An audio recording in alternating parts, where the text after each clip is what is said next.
अस्सलामुअलैकुम दोस्तों, उम्मीद है आप लोग खैरियत से होंगे। इस वीडियो में हमने बात करनी है एक ऐसी बीमारी आजकल जिसका बहुत ज़्यादा चर्चा है। बच्चों में यरकान हो रहा है और इसकी क्या वजह हो रही है, क्या वजह बन रही है, किसी को कोई मालूम नहीं। यरकान किसे कहते हैं कि जब आंखों का पीलियापन शुरू होता है, ये जिगर की सोजिश या इन्फ्लेमेशन की वजह से होता है, जिसको हम हेपेटाइटिस कहते हैं। क्योंकि पहले ये मसला नहीं था बच्चों में और अब ये सामने आ रहा है इन बच्चों में, तो इसको कहते हैं एक्यूट हेपेटाइटिस। दुनिया भर में एक्यूट हेपेटाइटिस के केसेस बढ़ रहे हैं और बदकिस्मती से उनके अंदर जो एक चीज़ देखने में आ रही है वो ये है कि इनमें से बहुत सारे बच्चे ऐसे हैं कि जिनको जिगर का जो ट्रांसप्लांट है उसकी ज़रूरत तक पड़ गई है। जिगर का ट्रांसप्लांट उस वक्त ज़रूरत पड़ती है कि जब जिगर मुकम्मल तौर पे नाकारा हो जाए, यानी ये कोई ऐसी बीमारी है कि जिसकी वजह से जिगर काम करना छोड़ देता है। और अक्सर ये जो बच्चे हैं इनकी उम्र 16 साल, यानी जो ज़्यादा उम्र है वो 16 साल तक देखी गई है, और अक्सर ये 1.5 से 2 साल के बाद, यानी ये जो उम्र की रेंज है इसमें ये केसेस देखने में आ रहे हैं। 10 साल से कम उम्र की लोगों में काफ़ी ज़्यादा तादाद है, और ख़ुसूसी तौर पे जो सबसे ज़्यादा ये केसेस देखे गए हैं वो 5 साल से कम उम्र के बच्चों में देखे गए हैं। और जब इन बच्चों के टेस्ट किए जाते हैं, जो वायरस का हम चेक करते हैं आम रूटीन में कि किस वायरस की वजह से जिगर की सोजिश है, तो हमें ये पता चलता है कि वो टेस्ट नेगेटिव हैं। वो टेस्ट कौन से होते हैं? जैसे जो खाना खाने से या पानी से 2 किस्म के वायरस होते हैं हेपेटाइटिस के, जो यरकान करते हैं, उसमें हेपेटाइटिस ए है और हेपेटाइटिस ई है, तो ये दोनों नेगेटिव आते हैं।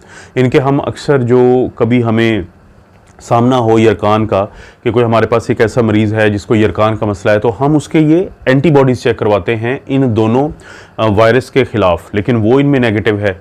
इसी तरह से हेपेटाइटिस बी जो होता है, जो खून के ज़रिए फैलता है, जो ए और ई है ये पानी और खुराक के ज़रिए फैलता है, लेकिन हेपेटाइटिस बी जो है वो खून के ज़रिए फैलता है। वो जो सेक्सुअल एक्टिविटी है यानी सीमन है उसके ज़रिए फैलता है, माँ से बच्चे में फैलता है। तो उसके लिए हम hepatitis B surface antigen check करवाते हैं जब भी उसकी तशख़ीस करनी होती है, तो ये भी इन बच्चों में नेगेटिव आता है। इसी तरह से हेपेटाइटिस सी, तो हेपेटाइटिस सी जो है वो भी जो खून की जो हम मुंतकिली करते हैं, ब्लड ट्रांसफ्यूजन करते हैं, या नीडल जो होती हैं जो इंजेक्शन लगाने के लिए इस्तेमाल होती हैं, सुइयाँ, तो उनके ज़रिए फैलता है।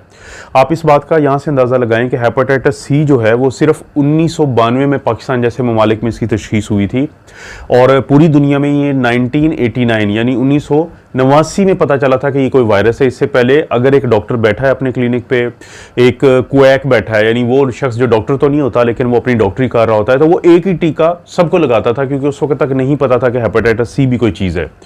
तो इस तरह से बहुत सारे लोगों को हेपेटाइटिस सी उस दौर में फैला है, और जो आजकल हम देखते हैं उन लोगों में कॉम्प्लिकेशंस, तो वो जब चेक किया गया वो भी इन बच्चों में नेगेटिव था। और जो आखिरी जो इस पूरी 5 जो वायरस होते हैं जो यरकान करते हैं बड़ों में और बच्चों में, तो वो है हेपेटाइटिस डी वायरस, लेकिन वो हेपेटाइटिस बी वाले मरीजों में ही होता है, वो आज़ादी से या अकेला नहीं होता, तो वो भी नेगेटिव था। यानी ये वो बच्चे थे जिनमें कुछ अलामात देखी गई। वो अलामात क्या थी? उसमें बुखार शामिल था, उसमें आंखों का पीलियापन या जॉन्डिस शामिल था, और जल्द भी जो होती है बच्चों की वो पीली होना शुरू हो जाती है। इसी तरह से पेट का दर्द, कुछ ना खाना, उल्टियाँ या उल्टियों वाली कैफियत होना, लूज मोशन आना, डायरिया होना और जिस्म में दर्द होना, ये अमूमी अलामात थी। और ख़ास तौर पे जब इन बच्चों का जो छोटा पेशाब होता है वो डार्क होता है, वो गहरे रंग का होता है, उसको डार्क यूरिन कहते हैं, और जो बड़ा पेशाब होता है, स्टूल होता है या फीसेस जिसको कहते हैं, तो वो पेल होते हैं, यानी वो हल्के रंग के होते हैं। तो ये इन बच्चों में अलामात पैदा हुई। और जब इनके LFTs करवाए गए, LFTs क्या होते हैं? लिवर फंक्शन टेस्ट, जिगर के ये टेस्ट होते हैं, जिसके अंदर शामिल है बिलिरुबिन हम करवाते हैं, जिसमें टोटल करवाते हैं और डायरेक्ट, यानी कॉन्जुगेटेड और अनकॉन्जुगेटेड होती है। इसी तरह से हम इनमें ट्रांसअमाइनेजेस करवाते हैं, यानी ये जिगर के एंजाइम होते हैं कि जब भी जिगर में टूट फूट होती है तो ये बढ़ जाते हैं। इसमें कौन कौन से एंजाइम हैं? इसमें ALT है, जिसको हम एलानिन ट्रांसअमाइनेज भी कहते हैं, और या एलानिन अमाइनो ट्रांसफरेज भी कहते हैं। दूसरा है AST यानी एस्पार्टेट अमाइनो ट्रांसफरेज। इसके अलावा है जो अल्कलाइन फास्फेटेज होता है।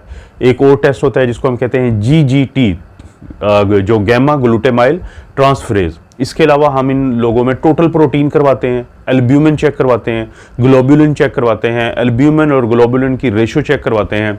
इसी तरह से हम प्रोथ्रोम्बिन टाइम चेक करवाते हैं। यानी किसी शख्स में अगर ये जो टेस्ट मैंने आपको बताए हैं और जो पीछे आप देख भी सकते हैं, ये आप टेस्ट करवा लेते हैं तो आपको 100% पता चल जाता है कि आपका जो जिगर है या आपके बच्चे का जो जिगर है, क्या उसमें सोजिश तो नहीं है, उसमें इन्फ्लेमेशन तो नहीं है, उसमें प्रॉब्लम तो नहीं है।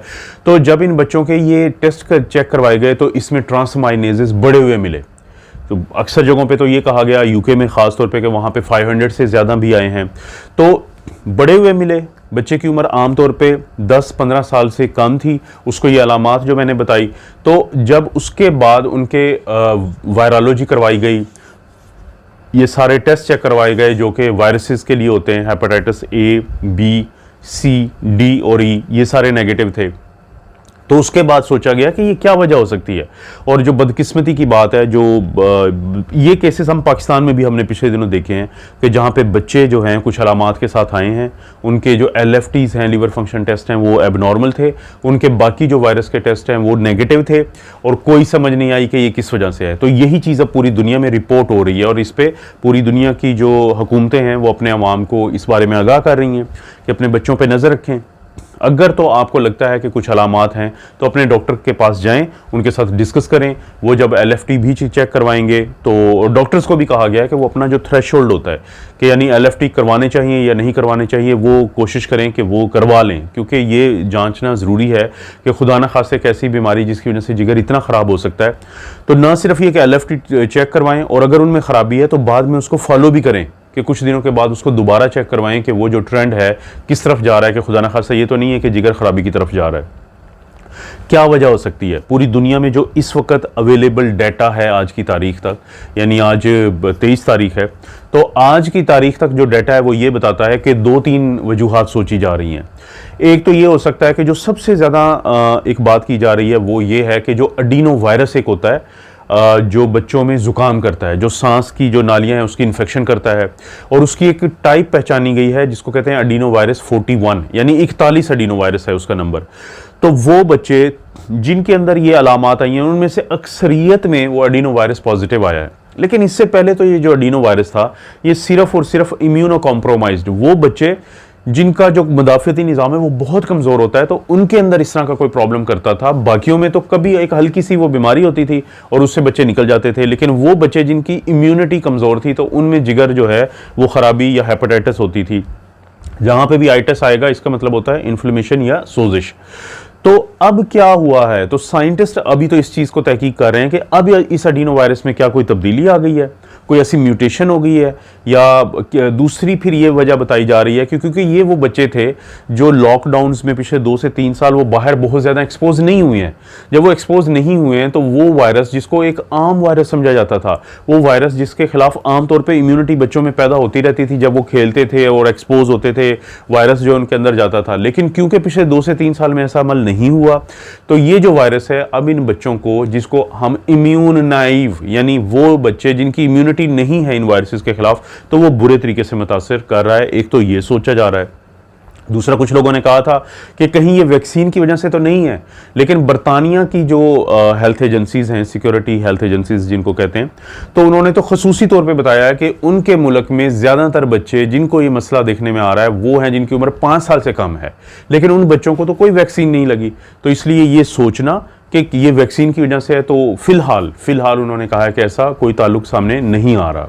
फिर तीसरी बात ये सोची गई कि कहीं ऐसा तो नहीं है कि ये जो कोरोना वायरस है उसमें कोई म्यूटेशन हुई हो, उसमें कोई ऐसी तब्दीली आ गई हो कि वो जो कोरोना वायरस है वो इन बच्चों को इस तरीके से मुतासर कर रहा है, क्योंकि 50% जो बच्चे हैं जो मुतासर हुए थे उनके अंदर जो है एंटीबॉडीज़ पाई गई हैं कोरोना वायरस की।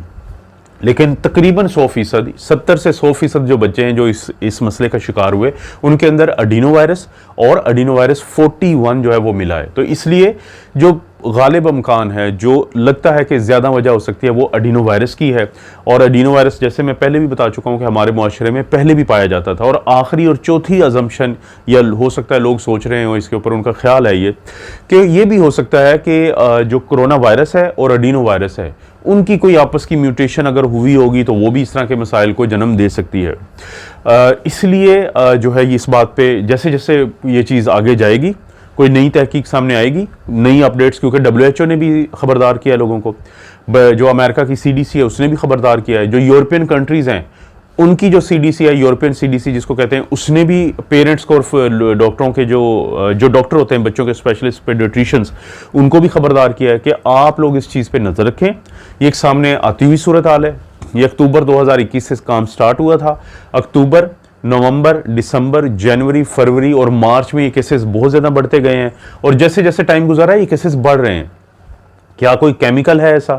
जैसे पिछले दिनों में मैंने एक वीडियो बनाई थी कि एक ख़ास कंपनी की, जो इटालियन कंपनी है, कि उसकी जो चॉकलेट है वो जिन जिन ममालिक में इस्तेमाल हुई, तो उन ममालिक में टाइफाइड जैसी एक बीमारी जो है वो क्योंकि एक बैक्टीरिया फैला था, साल्मोनेला टाइफीम्यूरियम, तो वो फैली है। तो ये जो हेपेटाइटिस है, ये जो बच्चों में 15 साल से कम उम्र और ख़ास तौर पे 10 साल और ख़ुसूसी तौर पे 5 साल से कम उम्र के बच्चों में जो यरकान देखने में आ रहा है और जिसकी कोई वजह नहीं मिल रही, तो उसमें जो है अभी तहकीक जारी है।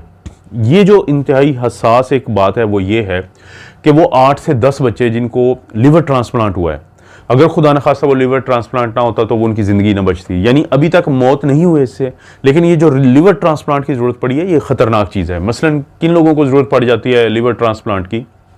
एक शख्स है, वो खुदा न खास्ता अपनी ज़िंदगी को नुकसान पहुँचाने के लिए बहुत ज़्यादा पैराडोल खा लेता है, वो पैरास्टामोल होती है।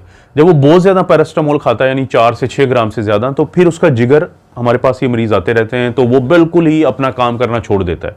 तो इस तरह के मरीज़ों को फिर फौरी तौर पे कोशिश होती है अक्सर कि जिगर मुंतकिल किया जाए और उनकी जान बचाने की कोशिश की जाती है। तो ये जो बच्चों को लिवर ट्रांसप्लांट की ज़रूरत पड़ गई है, तो ये एक ख़तरनाक चीज़ है।